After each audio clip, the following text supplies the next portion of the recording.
Deep within a quiet town where ordinary people grew, a most unusual baby boy made his grand debut. The doctors gasped, the nurses stared, the mother gave a cry. For little Tommy had two heads and each possessed an eye. Well, actually he had four eyes, two noses and two mouths.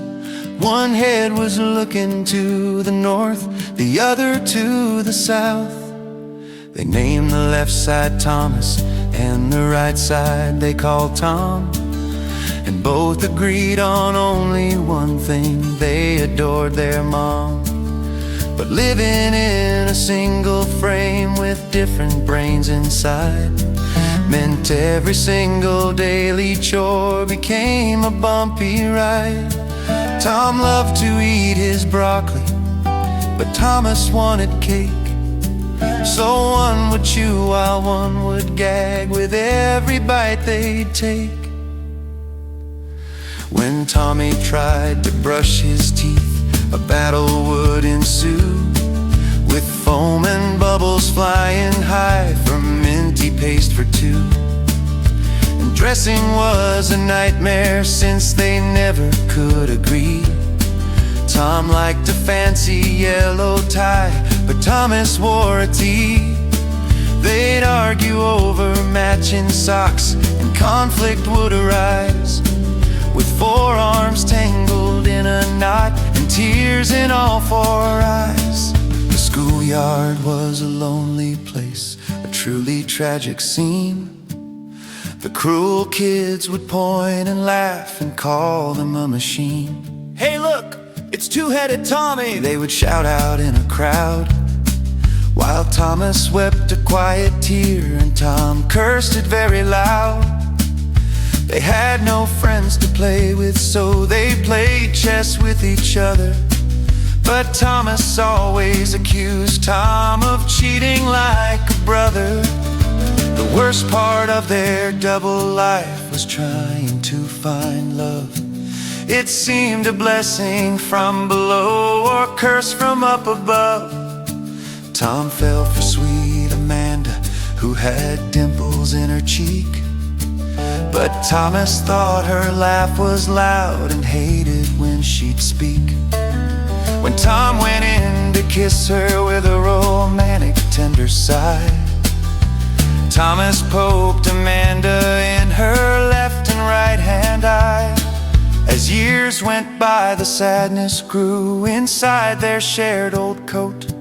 They felt like prisoners stuck inside a tiny rocky boat.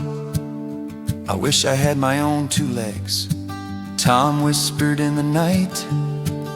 "I wish that you would shut your mouth," said Thomas on the left. Well, left or right, it depended on the way that they were turned.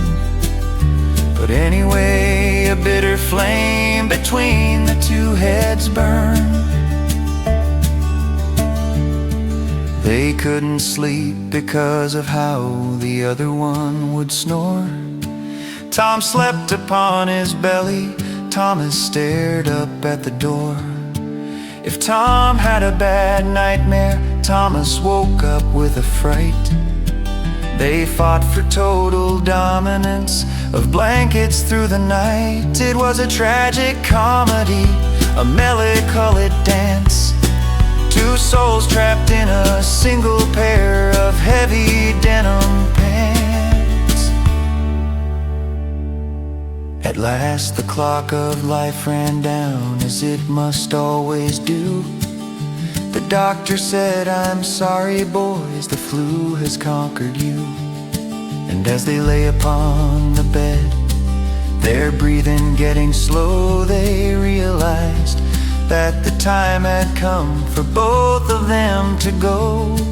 For 80 years they'd bickered, and for 80 years they'd cried.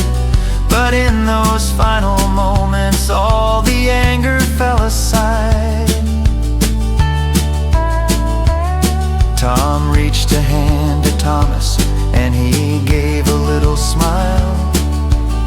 Guess we're finally stopping, we have walked a weary mile. And Thomas looked at Tommy right and whispered, "Listen, brother, despite the cake and broccoli, I'm glad we had each other." They closed their eyes together as the evening turned to gray.